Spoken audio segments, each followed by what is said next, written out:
Hello student, good morning. आज हम BCom final year की जो एक पुस्तक है मैनेजमेंट अकाउंटिंग, उसका एक इंट्रोडक्शन वाला पार्ट कवर करने जा रहे हैं। देखो, मैनेजमेंट अकाउंटिंग एंड इंट्रोडक्शन, प्रबंधकीय लेखांकन एक परिचय।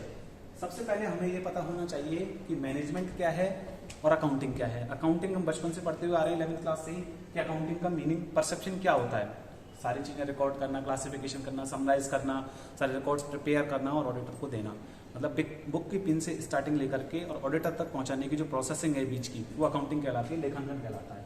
ठीक है, लेकिन मैनेजमेंट का मतलब क्या है? मैनेजमेंट का मतलब है कि accounting for the objective of business, कि बिजनेस के ऑब्जेक्टिव के लिए अगर अपन कोई अकाउंटिंग करें तो वो क्या है? मैनेजमेंट अकाउंटिंग है।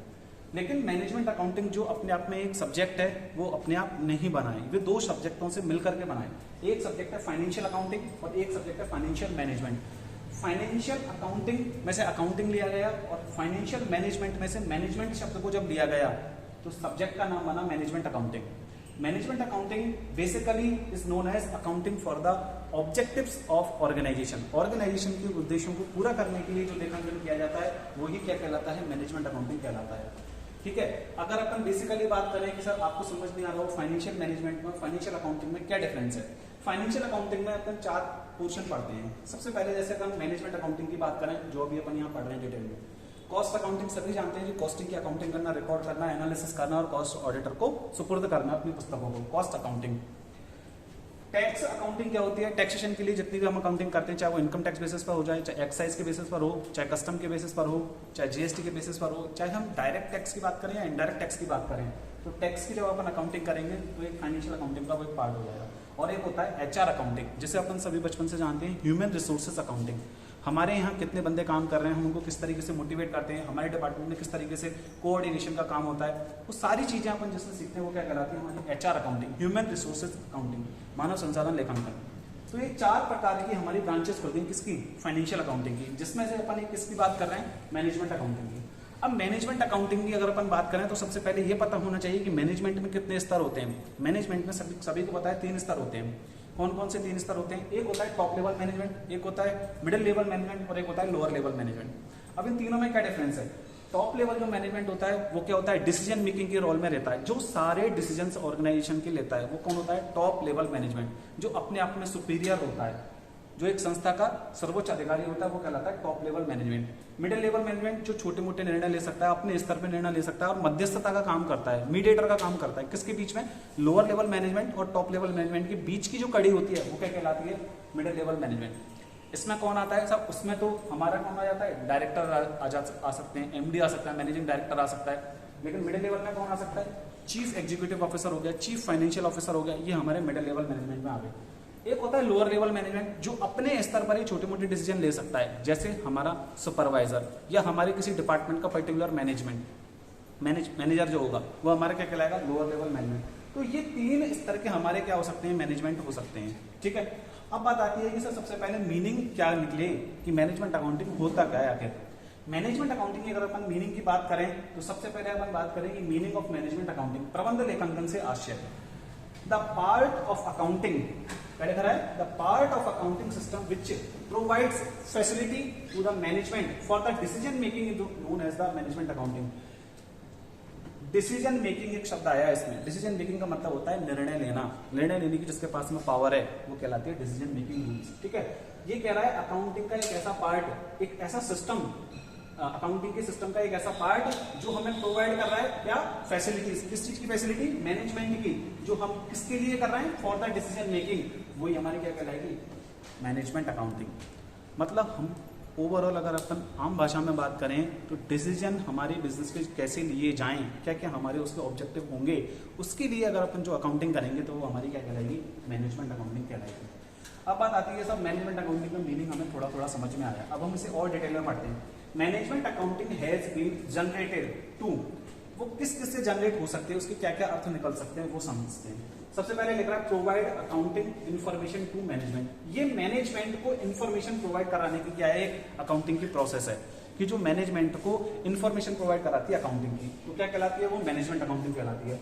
एक कह रहा है कि assist the management in performing in functions, ये जो नीचे फंक्शंस लिखे हुए हैं लाइक ये जो फंक्शंस है इनमें परफॉर्मिंग का काम करती है। किस चीज का परफॉर्मिंग का? फॉर द मैनेजमेंट को असिस्ट करने में। असिस्ट का मतलब सहायता पहुंचाने में, सहायक करने में। तो assist the management in performing it's functions like planning हो गया, ऑर्गेनाइजेशन हो गया, कोऑर्डिनेशन हो गया, कंट्रोलिंग हो गया, डिसीजन मेकिंग हो गया। अब इन पांचों चीजें आप बिजनेस एडमिनिस्ट्रेशन वाले सब्जेक्ट में या बिजनेस स्टडीज जो आप सब्जेक्ट 11th-12th में पढ़ करके आते हो वहाँ पढ़ करके आए हो, मुझे इनमें डिटेल में जाने की जरूरत नहीं है, आप सब पहले से ही जानते हो। प्लानिंग का अर्थ क्या होता है? कोई भी नियोजन बनाना। ऑर्गेनाइजिंग का मतलब क्या होता है? आयोजन करना कोई भी, है ना, फंक्शन का, किसी का भी। कोऑर्डिनेशन क्या होता है? दो डिपार्टमेंट में आपस में तालमेल बैठाना, समन्वय की स्थिति को पैदा करना कि उनमें आपस में डिस्प्यूट पैदा ना हो, ठीक है। कंट्रोलिंग किसे कहते हैं कि हमने जो काम की प्रोसेसिंग के लिए जो बताया उसको हम किस तरीके से कंट्रोल करें, वो कहलाएगा कंट्रोलिंग यानी कि नियंत्रण। और लास्ट होता है डिसीजन मेकिंग। आप सब जानती हो निर्णय लेने की जिसके पास में पावर होती है वो क्या कहलाता है? डिसीजन मेकिंग कहलाता है। तो ये पांचों परफॉर्मिंग फंक्शंस हैं जो किसको प्रोवाइड कर सहायता प्रदान करते हैं? मैनेजमेंट को। लेकिन किसके तहत प्रदान करते हैं? मैनेजमेंट अकाउंटिंग के तहत, ठीक। आगे दे रखा है management accounting can not replace financial accounting. ये बहुत इंपॉर्टेंट बात है कि मैनेजमेंट अकाउंटिंग को अपन फाइनेंशियल अकाउंटिंग से रिप्लेस नहीं कर सकते। मैनेजमेंट अकाउंटिंग फाइनेंशियल अकाउंटिंग का एक छोटा सा पार्ट है। फाइनेंशियल अकाउंटिंग अपने आप में ब्रॉड पार्ट है, ठीक है, तो ये नैरो है। तो कहने का मतलब क्या हुआ? Management accounting can not replace financial accounting. Management accounting is a systematic approach to planning and control the function of management. Management के जितने भी फंक्शंस हैं, जो भी क्या है फंक्शन है, हो गए उसके कंट्रोल हो गया या प्लानिंग हो गई, किसके लिए? सिस्टमेटिक अप्रोच से। तो वही हमारी क्या कहलाती है? मैनेजमेंट अकाउंटिंग कहलाती है। ये अपन स्टूडेंट ये अपन मैनेजमेंट अकाउंटिंग की डिटेल में स्टडी कर रहे हैं कि मैनेजमेंट अकाउंटिंग एक्चुअल में होता क्या है। बेसिकली मैंने आम भाषा में आपको बता दिया, accounting for the objective of business. Business के उद्देश्य के लिए जो अकाउंटिंग की जाती है वो मैनेजमेंट अकाउंटिंग कहलाती है। लेकिन अगर अपन उसको डिटेल में स्टडी करें तो ये कुछ पॉइंट्स उसके निकल के आते हैं जिनकी हम स्टडी कर रहे हैं।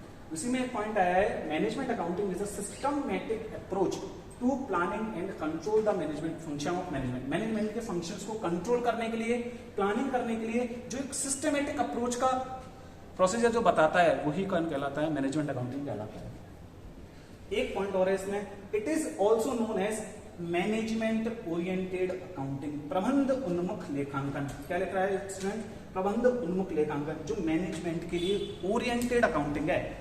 स्पेसिफिक रूप से मैनेजमेंट ही अप्रोच करेगी, उसी को सहायता पहुंचाएगी, उसी को असिस्ट करेगी, तो वो क्या कहलाएगी? मैनेजमेंट अकाउंटिंग कहलाएगी। इसी के साथ में जो प्रबंध के लिए अकाउंटिंग फॉर द मैनेजमेंट, प्रबंध के लिए जो लेखांकन है वही क्या है? हमारा मैनेजमेंट अकाउंटिंग है। समझ आ रहा है? आगे लास्ट पॉइंट इसमें दे रखा है, management accounting is the adoption and analysis of accounting information and its diagnosis and explanation in such a way as to assist management. मतलब क्या हुआ इसका?